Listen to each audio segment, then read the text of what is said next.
Alam nyo ba na may apps ngayon na napapalinaw niya yung boses nyo dahil matatanggal niya yung ingay sa paligid mo. At ito ang tinatawag na noise reduction app. X nyo lang yan, tapos import file, tapos videos. Then piliin mo yung videos mo, tapos click OK. So para matest mo kung gumana ba siya, pindutin mo lang yung play noise list. Nakatulong sa aking pag-vlog dahil wala akong gamit na mga microphone, wala din akong ibang gamit na pang... O diba malinaw? Nahanap ko itong apps na ito. Ito yung nakatulong sa akin kasi luminaw yung...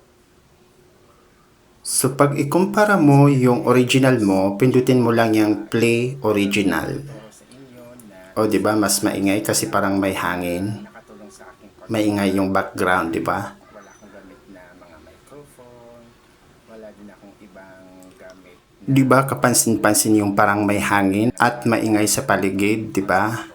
So kapag okay na, pindutin nyo yung save, tapos piliin nyo lang yan. So click OK. Balik kayo sa gallery nyo. So pakinggan nyo na. Please follow and share.